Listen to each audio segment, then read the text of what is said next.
Today on Things I Love, we're doing a full review of the Rise of Skywalker, and I've got my good friend all the way from Alaska, Justin Williams with the Super Tangent Podcast.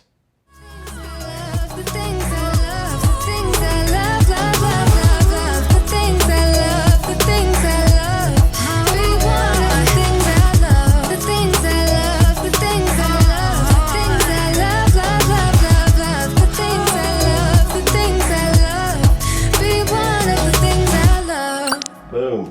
Sounds like a plan. Welcome back to Things I Love. Today, as I mentioned, I've got my good friend Justin Williams here all the way from Anchorage, Alaska. Give us a big wave, Justin. Merry Christmas Day. Well, Christmas is over. Hi, everyone. Merry Christmas. I'm super excited about talking about the Rise of Skywalker here on Things I Love today. But if you are new to this channel, every single week we talk about Disney and Star Wars and Lego and much, much more. We bring my family in on it, bring my good friends in on it. And so if you're new, hit that subscribe button down below, hit that bell to be notified of these weekly positive videos, and give us a big thumbs up if you like this video. And I know you're going to love it. Today, all about the Rise of Skywalker. If you missed it, my daughter Emily and I, as soon as we came out of the theater, we did a quick review, just kind of our first glance at the movie, and you can check that out right here. But today, we're going to do a deep dive with my good friend, Justin Williams. Yeah. I've known Justin for a while here. I was a worship pastor in Anchorage, Alaska. He was a drummer on the team, but more than that, he is my friend. Share a little bit about yourself, Justin. Sure. All right. Born and raised in Anchorage, Alaska. It's a lovely place. Always a geek, always a nerd, cinephile, anime lover, and I've always appreciated these things. And so the podcast that I'm a host of is called Super Tangent Podcast, and I'm taking a little bit of a hiatus until January 14th, moving into the third season of that, and that's essentially just a overflow of all of my nerdy thoughts. You know, these are the things that I love, that I was born with and raised watching, and as an adult, becoming older and older and older. Adult? These What's are some that? of the best. Adult, right? An adult. Adult.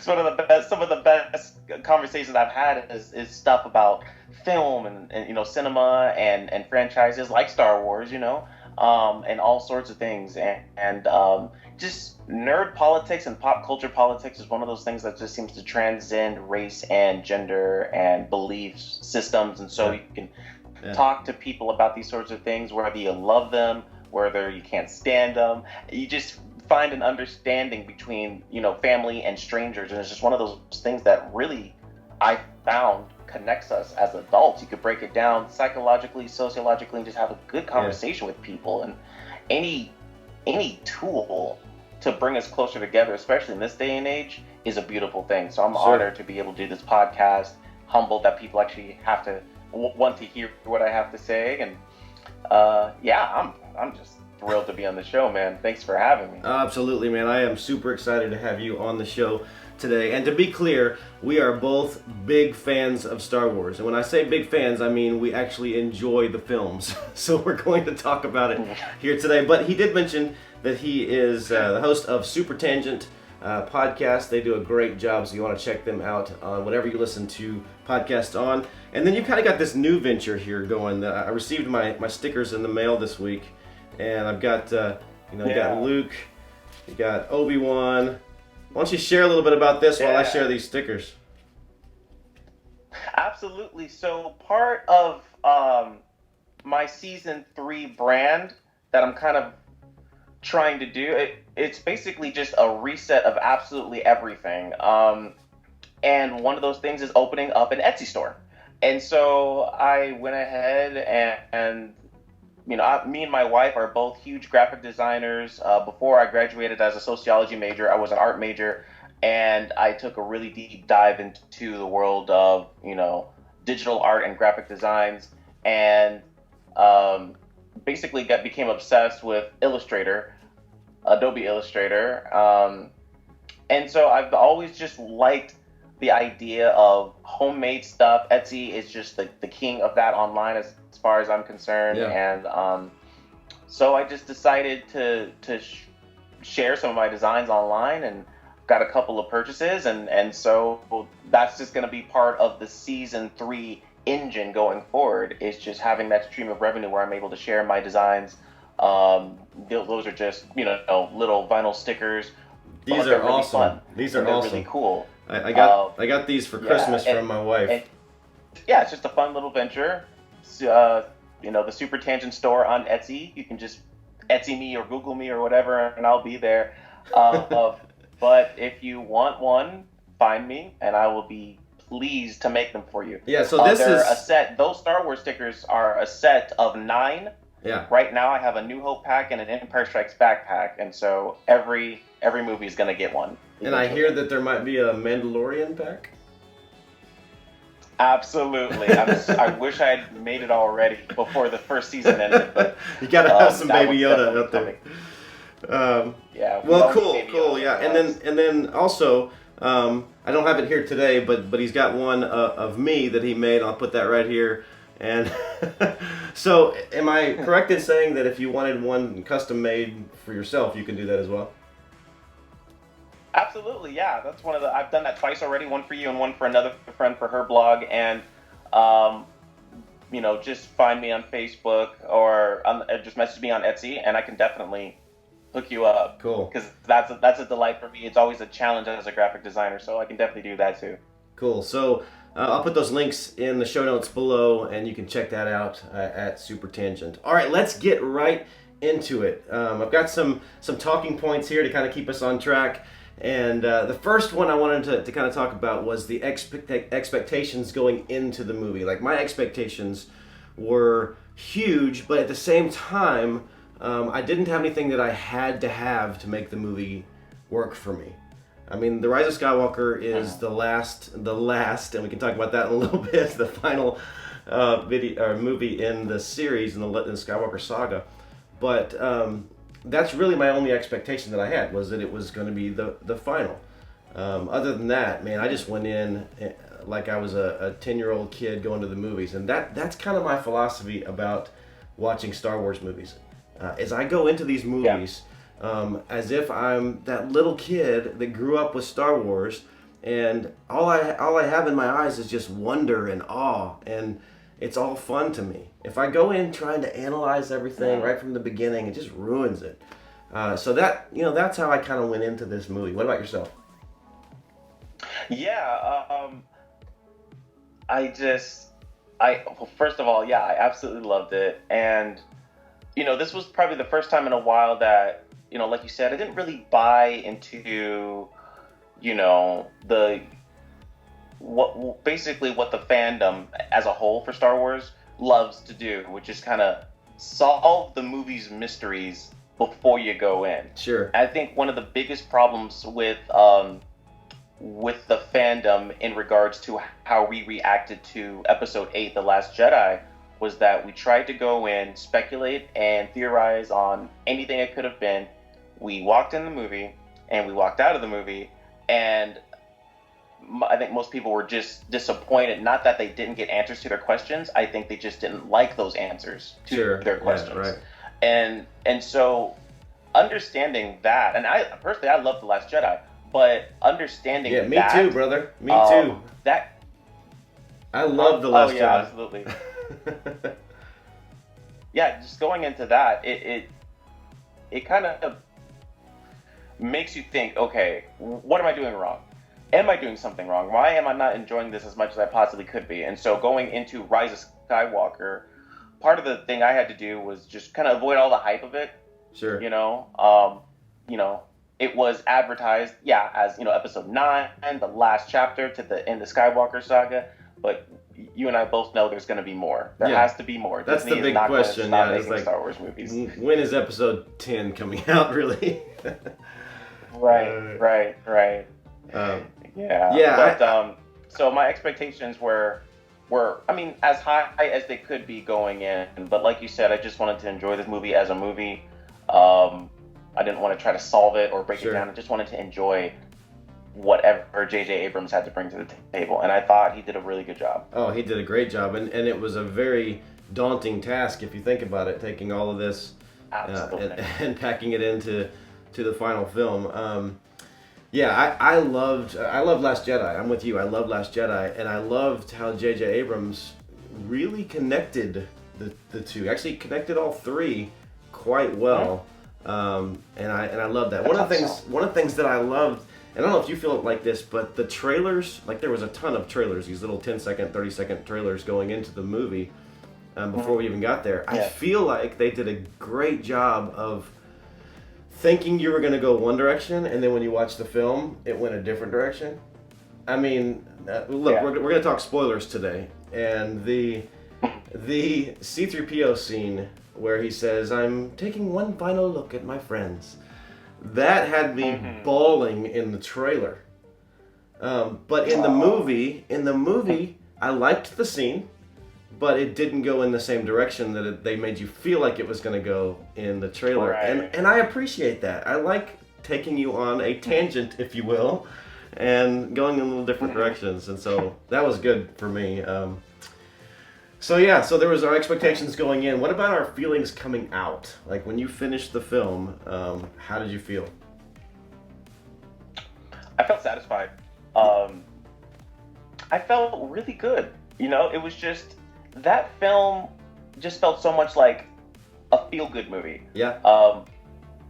You know, I always tell my friends when we get into Star Wars films, especially now that Disney has kind of taken over Lucasfilm, is that the Star Wars camp, or the films, are basically divided into two camps.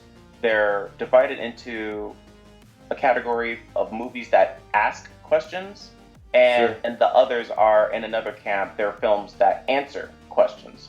And so The Rise of Skywalker is one of those films that answers a whole lot of questions. Of course, it makes up a lot of questions that we're obviously going to find answers to in the next comic book, in the next, Disney Plus TV show, and the next video game for Star Wars. But for the most part, it answered a lot of my questions that I had. Yeah. I walked out of there feeling good, satisfied.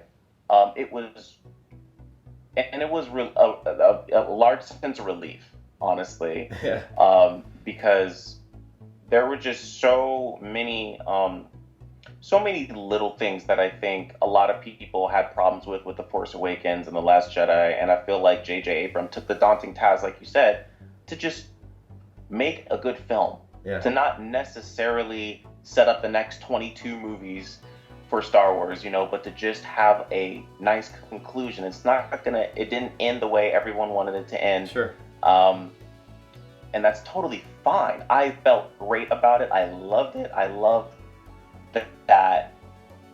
I don't know, man. It just felt good for it to end. As soon as the credits hit, there wasn't one. Maybe there was one part that I was just like, wait, I didn't get answer to that. But 95% of it. Would that be Finn? Wonderful. Marvelous. I felt good about it. What about you?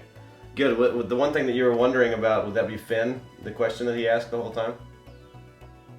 Yes, that annoyed me. I was like, why would they keep bringing it up if they wouldn't answer it? I know. But, I have a feeling they're going to answer it some other way. And we'll see there. But yeah, no, I felt super satisfied. That's exactly the word. I think it's what I mentioned actually in Emily and I in our review when we first came out of the theater, was that I was just satisfied. I thought it was a rush from beginning to end. I thought they did a great job with Leia. Going into the movie, everybody kind of called this Leia's film. And I don't know that I 100% agree with that, but what they did with her was fantastic. I mean, she passed away like 3 years ago, and 3 or 4 years ago, and the only CGI Leia that I saw was the Luke and Leia training scene.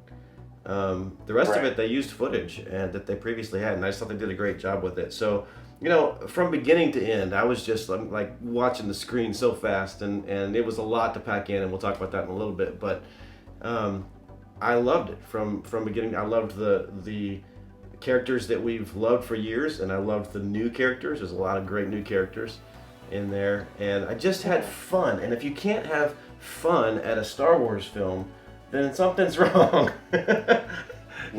So I had a lot of fun, and so all right. The next talking point here: how did this final episode hold up to others? Now you wanted to talk about this, kind of the raw value for fans and non-fans. Yeah, I think for just a casual Star Wars fan, not that big into it, may or may not have seen all the movies, or just, did a quick Disney Plus Star Wars marathon to just kind of catch up on I did that. everything with Episode 9. But yeah, right. Yeah, you just gotta do that and go in having a decent understanding of how the film is. I think as it holds up for big fans, like you and I, it's not classic, right? It's not Sure. as memorable as the original trilogy. It may not even have the emotional impact that, say, Revenge of the Sith had, because that whole movie had to deal with characters that we grew up with, whereas this film has characters and deals with characters, for the most part, that we just met in 2015. So here's a question though. Will it be a classic in 10, 15, 20 years when those kids that are watching this for the first time grow up? Oh, that's a great question. I mean, you've got a little girl, right? think- How's she gonna feel about it? I absolutely do. I tell you what, man, one of the greatest joys in life as a nerd is raising a nerd. Yeah. And I think that, it's funny because when you really analyze The Last Jedi, I think that's the one out of this new trilogy in 5-10 years that's going to be considered a classic. I think the Star Wars fandom toxicity is going to die down for the movie, and we're going to appreciate its extreme boldness. Like what you were talking about earlier about how in the trailer it pulls some sort of emotional heartstrings, and then that scene in the film goes a totally different direction, into a totally different left field tangent. Yeah. That was literally all of The Last Jedi. Right. And I think that movie is underappreciated for those sorts of things. Yeah, so, good for Ryan Johnson, That's awesome. Yeah, Ryan Johnson, who absolutely astounding movie director. Yeah. Looper, Knives Out, I'm Brick. I mean, he's a phenomenal filmmaker, and he cannot be remembered for the hate that he got for The Last Jedi. He's a phenomenal movie director. But as far as the Rise of Skywalker goes, I think I liked it better than The Last Jedi, but I didn't like it as much as The Force Awakens. And so, and The Force Awakens was really for that generation like us that grew up with the original trilogy. And so, this film, as a conclusion to that trilogy and kind of wrapping up the 9-episode Skywalker Saga, I thought it stood up wonderfully. And if I had to rank the films, it's going to be in the top tier for sure. Yeah. No, I need to go back now and watch. The Force Awakens, The Last Jedi, and then go see this again. First of all, how many times have you seen this? Twice so far. I saw it with my brother opening night, and then with my wife the second night. And I plan to see it the third. Yeah. Just because so good. Yeah, I've seen it twice as well, and I'm definitely going to go again, and maybe again and again. It probably won't beat my run of E.T. when I was a kid. Saw that 13 times in the theater. Oh my goodness. But look, I loved this movie, and right now, I would put it as my number one in the 3. But you got to take into consideration that it's just got that high right now that everything's satisfied and it's concluded, and so once I go back and watch them all, that could change. But yeah, now it's just it's a great film and loved watching it. So here we go. Favorite? What was your favorite new character? Because there were quite a few new characters in this. There were a lot, and one of the things that I really enjoyed about this film was, like you said, it was Leia's film. They gave amazing tribute to her, and they even gave her top billing in the film, which I thought was very, very good of them to do. But the primary focus of the film were, Poe, Rey, Finn, all these characters that we met in The Force Awakens, and there were a lot of new characters too. Of those new characters, I did really like the character of Janna. The former stormtrooper. She kind of had her own clan and her planet where the remains of the second Death Star were. I really liked her story, and I liked her inclusion into the film. It didn't feel forced or rushed. She felt it was a really welcome face. But personally, the character that I liked the most was Zori Bliss, played by Kerry Russell, who is the girl with the mask on the entire film, the female character who knows Poe Dameron from Days Past. Their banter was delightful. She was just a total BA throughout the film. You know, she's a great gunslinger. She's a great pilot, as we found out at the end of the film too. And I'd really like to get more on her backstory, which I'm sure we'll get in the future. But I just thought she was such a cool character. So you're a big comic book guy. Have you been into Star Wars comics? Some, and now the Star Wars comics are a little weird now that Disney has taken over Lucasfilm Limited and basically retconned, you know, decades of Star Wars stories and comic book characters. And so it's fun to watch these new films, compare and contrast, and see what characters were based off of previously existing characters in like the comics and stuff like that. Right. For example, Holdo, played by Laura Dern in The Last Jedi, I felt was very much based off a comic book character in the original canon called Winter, who was Leia's best friend and adoptive sister. And of course, now we have Ben Solo, whereas in the original canon, there wasn't a Ben Solo, there was a Ben Skywalker, who was Luke's son. Yeah. So there's a lot going in there. So my question is, but these days, So I'm not into the comic books. I appreciate them, but I just never was a comic book nerd, as you say. Is Zori Bliss brand new, or is she from the comics previous to this film? To my knowledge, she's a brand new character. Okay. All right. I could be wrong about that. Look, push comes to shove, she's probably based on the character from the pre-existing, pre-Disney canon. Yeah. But I don't think that. I think she's a brand new character. Well, she was great. Mine is much simpler than that. I loved this little dude here, Babu Frick. Babu was hilarious. He was awesome. You know, the fandom out there, you know, some people say that it should have been R2-D2 that rewired. But look, this guy, he was pretty awesome. And he seemed like hilarious. He was drunk all the time, but, you know. But, you know. Yeah, it's like that mechanic that, you know, that can get the job done even though he's a little sketchy. Yeah, and he's a foot tall, and he was all, you know. I loved him. So that's my favorite. What was your favorite moment of the film? And there was a lot to hear for me. Oh man, that's a tough one. It was really difficult. I think there were two moments. One was realizing that Finn is force sensitive. Yeah, and I think that's, in my opinion, that's what he was going to tell her. I think so too. Yeah. I don't think it was going to be anything like, oh, I love you, I blah, blah. No, it was something like that. Yeah. Along those lines.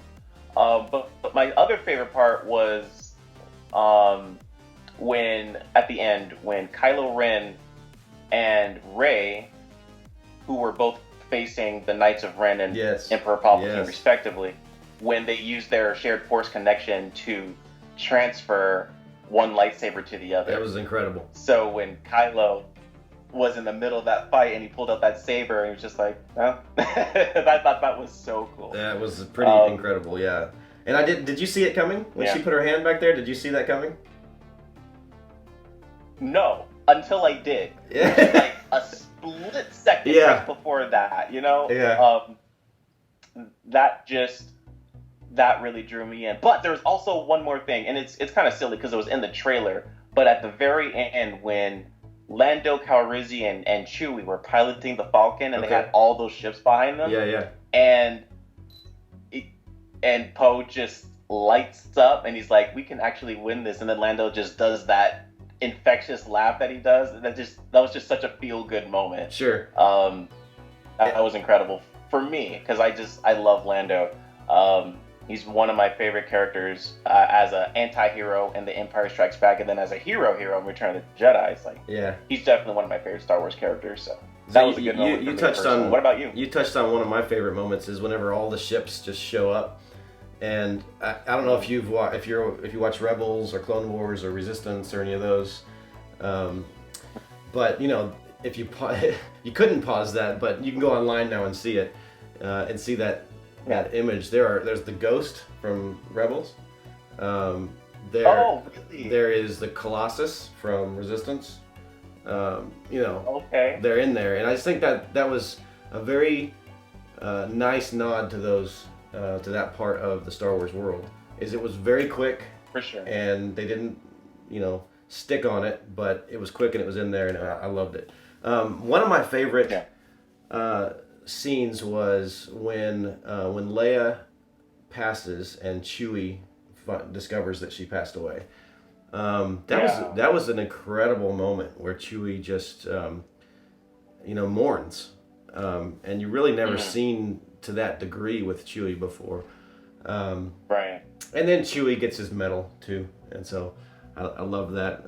That was cute, nod. Yeah, that was wonderful. So there's just a lot for me here. One of my favorite, and I'll transition to our next talking point here. One of my favorite scenes is also one of the scenes that I did not love. Here at Things I Love, we try not to talk about stuff that we don't love just because I want to keep it positive.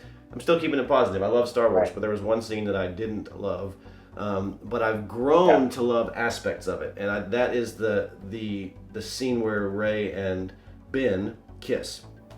I just felt like that was just a little too obvious and was unnecessary. However, the second time I went and saw it, the facial expressions that Ben especially gives of that transition, from Kylo to Ben, was pretty just amazing acting in and of itself, becoming that transition to Ben. And so, I've gotten to where the kiss doesn't bother me as much, because I don't see it as anymore as a sexual romantic kiss as much as just an intimacy between the two, and that was as intimate as they could be in that moment before he passes into the Force. And so so that was just one moment that I didn't love at first, but I've kind of grown to appreciate it. So was there a moment that you didn't love in the film? That I didn't love? That kiss kind of was just like, definitely could have lived without it. One thing maybe it's just because I'm a guy. About the previous. Maybe it's just because I'm a guy. Maybe the ladies in the house were loving it. I don't know. Maybe that's an interesting point too, especially that the main character is female. There's a different dynamic than the previous 6 films, but sure. It just felt kind of like, I don't know. And I appreciated about The Force Awakens and The Last Jedi was that there wasn't any forced romance. Right. It was the characters were just doing their thing, and I really like that. And this film didn't focus on romance whatsoever. There was that one kiss scene, and that was kind of it. Sure, Before and after, it was just, So it didn't bother me too much, but I was kind of like, the movie could have probably been fine without that. But the only other scene that I can think of that I didn't really enjoy was the death of General Hux. Once he was revealed to be the traitor. Yeah. He's one of the most dynamic characters in this new trilogy, and probably the most, in my opinion, dynamic character in The Last Jedi. Sure. Especially as a character who is not force sensitive. He's just a pretty straightaway villain, and so they gave him a little bit of depth in this film, and I just felt like he was such an important character that giving him almost such a quick death, it was almost humorous, even though it wasn't supposed to be. Right, I just felt like, as such a big character, he deserved a grander exit, I think. And I just felt like they just kind of got rid of him just to get rid of him. Yeah, I loved the moment whenever we discover that he's the mole. I didn't see that coming.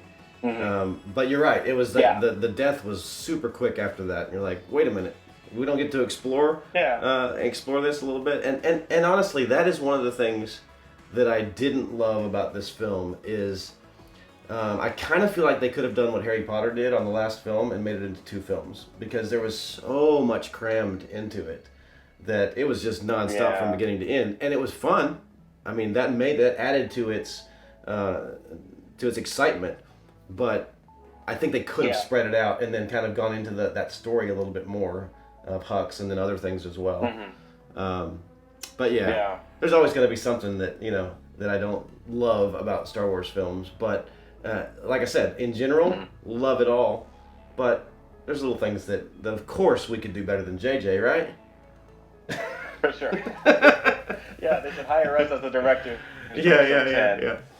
Well, okay, let's talk about the neutrality of Force sensitivity. You know, Jedi being Rey and Kylo, and then non-Jedi Finn and Megatana. Yeah. So I thought one of the coolest things about this new trilogy was this idea of centrality, this idea that, maybe the Jedi of old, the Jedi Order that we see in the original trilogy, or the prequel trilogy, I'm sorry, didn't have it all right. Maybe it was their rigidity and their arrogance that led to their annihilation in Episode 3 when Palpatine executed Order 66, and why the Jedi are basically a myth in the original trilogy and in this new trilogy.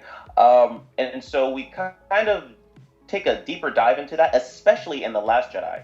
Luke's entire philosophy in that film about the Jedi is just totally shaken. Everything that he was taught, he realizes is not necessarily a lie, but it's just not as black and white as it was. It's not just about the light side and the dark side. And so this new trilogy really focuses on that idea. Maz Kanata is a character who is revealed to be Force sensitive. There's a deleted scene of The Force Awakens where it shows her use the Force. The random child at the end of The Last Jedi, which who uses the Force to bring in that broom at the very end. Right. Just little things like that. There's like part of the whole narrative of this new trilogy is what the Force actually is. The Force isn't this thing that you wield that forces you to be on one side of an epic conflict or the other. It just exists in a wave and it affects people. Yeah. And not everyone who can wield it is a Jedi or a Sith. Yeah. And so I really like that idea about this film.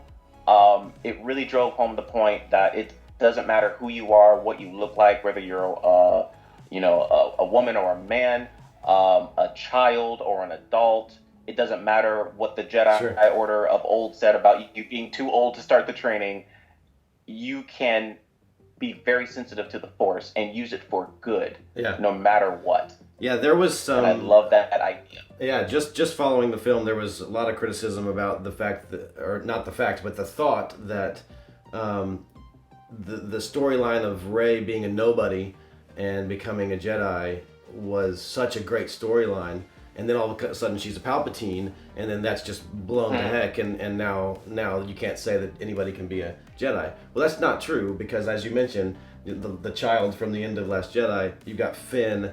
There are others who are Force sensitive that are seemingly nobodies. And let's be honest. I mean, Rey becoming a Palpatine doesn't change the fact that she didn't know that at all until this film. I mean, she was still a scavenger and child of scavengers, and so I love that central theme of these films, this trilogy. That anybody can become a Jedi. You can go from here to here, and not be the son of whomever. So I love that. What do you believe? We'll wrap up with this today. What do you believe is the overall theme of Star Wars? Now, not just this film, but like the whole 9 films. What's the overall theme? Oh, wow, that's a good question. I feel that's a really great question, because I feel like the 3 trilogies that we have all speak us a particular message, a certain message about the characters in the context that in this world, this universe in which the characters exist, and fight this epic, seemingly never-ending conflict with one another. But as a whole, all 9 films, I think one of the ultimate themes of Star Wars, considering all of its influences, all the messages combined, I think ultimately it's that, and this is going to sound super cheesy and ridiculous. Go for it. But people can change. Yeah. One of the most dastardly beliefs in life, one of the most negative things in life, thoughts in life, is that people don't change. People can't change. Now, we're not necessarily not susceptible to a a change, a shift in what we believe and how we act, how we react, or things like that. We're not immutable beings. You know, we have minds for a reason, and we make up our own minds for a reason. God put that deep in us, I think, to, you know, reflect Him in a very beautiful way. Yeah. But one of the things that makes us human is that ability to change. Evil can become good. Good can become evil. And there is purpose in that balance. And we can always strive for what's right. You know, Kylo Ren can be good. Mm-hmm. Anakin Skywalker can become bad. A stormtrooper can become a hero, you know? Yeah. And so we have all of these similar themes. And almost every character has a bad streak. You know, Luke Skywalker has a bad streak. Han Solo has a bad streak. Obviously, Kylo Ren, Vader. You know, I mean, obviously you have characters like Yoda and Obi-Wan who are basically altruistic all throughout. But even they made mistakes, and they really contributed to Order 66 by just having a blind eye. You know, like if they were really that in tune with the Force, they would have felt that something was off, and that was coming from, you know, Emperor Palpatine. Sure. But instead, they always thought they were right. They never listened to Anakin. They never took him seriously, and because of that, they contributed to their own demise. And so, no one is perfect in Star Wars. Everyone can change. Everyone can learn, and it's ultimately for the better, because maybe the good guys lost in the original, or I'm sorry, in the prequel trilogy, but in the subsequent trilogies, they rose and they won. Yeah. So, change. It's hard. It hurts, but it's good. Yeah. And we can apply that to real life, especially as the new year begins. And that's what I get from Star Wars as a whole. I think the Skywalker Saga did a great job of portraying that. For sure. I mean, yeah, for me, it's redemption and sacrifice, and that's what you just said, essentially. You know, George Lucas was quoted as saying, you know, he created the original trilogy films to teach lessons to children. Were they children's movies? Yeah. You can't say that they were just children's movies, but he wanted to teach lessons. And so what Star Wars teaches us is our truth is truth and true lessons that we all know, but it gives us kind of a palatable way to swallow it. Look, it's about redemption. We are all redeemable. All of us. We can all... Look, Kylo Ren was... the most murderous person you could ever imagine. I mean, and not just murderous, like he did it with anger and evil in his heart. But he completely changed, albeit in a moment. Yeah. But he did. He made that change to Ben, and any of us can do that. Like, no matter what you're going through, no matter what you've been through, you can make that change, and that's one of the key points of this, all of these films. And then also sacrifice. You know, I mean, the Bible talks about, you know, ultimate love is sacrificing yourself for your brother, is laying down your life for your brother, and that happens over and over and over again in these films. Is the desire, not just the doing of it, but the desire to lay down your life for somebody else. Absolutely. And I'm a pastor, everybody knows that, but I do not like it when people take films and go, well, what they meant was, this is the whole Christian story, and Jesus is right here, and this is right here. I don't believe that. There are people who are making films that don't have a clue about Jesus. But a lot of films, as a Christian, can point towards Christ, can give you that redemption story, can give you that sacrifice story. And Star Wars is one of, if not the best story to tell that. To tell about sacrifice, to tell about redemption. And to give you the, good side wins part of the story, which is also true. Is that, Jesus Christ has the victory in my life, has the victory over all. We just have to believe that and accept that. And so, as a follower of Jesus Christ, these movies resonate to my core as an adult. As a child, I went to them because they were cool movies with people shooting up each other and flying around in space, and there's a big hairy dude and robots, and and that's what I saw as a child, and that's still what I see today. But I just see a deeper meaning in all of it, and sometimes it takes 42 years for us to get there, but we get there. Mm-hmm. So, well, man, I've had a blast today. I've had a blast today talking with you. It's been a long time since we've chatted. Justin and I used to go to BurgerFi in Anchorage and have some good talks, and I miss those talks, and so I want to be able to have more of those. I know we got to go because you got to get on to work, but we are so glad that you joined us today. Any final thoughts? Go see Star Wars. Go support this movie. And it doesn't matter how you feel about Disney buying Lucasfilm. It doesn't matter how you think Disney's taking over or the retconning of the original series. Star Wars is phenomenal. It's fantastic, and it always will be. But at the same time, at the end of the day, this is not to blaspheme Star Wars, but at the end of the day, they're just films. They're just movies, and they're darn good ones. Yeah. So support Star Wars, enjoy them, and take whatever good you can and carry it with you wherever you go, because there is no science fiction series, at least in America, well, probably for the whole entire world, that is as significant, culturally significant as Star Wars. I thoroughly believe that. So go enjoy this movie. Awesome. Well, we agree, brother, and we're going to keep talking Star Wars throughout this month of January. It's kind of going to be our month of Star Wars. Maybe you'll join us in a few weeks. We'll talk about The Mandalorian. Got some good stuff going there. And so we're looking forward to more Star Wars. If you are new to this channel, make sure you hit that subscribe button down below. Hit that bell to be notified of these positive videos, and give us a big thumbs up. Make sure you check out Super Tangent in the show notes down below. I'm going to be continuing to do good stuff there, kind of rebranding as they're going into the new year, and looking forward to that. All right, well, this has been Mark Edington and my brother Justin Williams. Just a bit about us to help you be more you. All right, let's go see a movie. All right.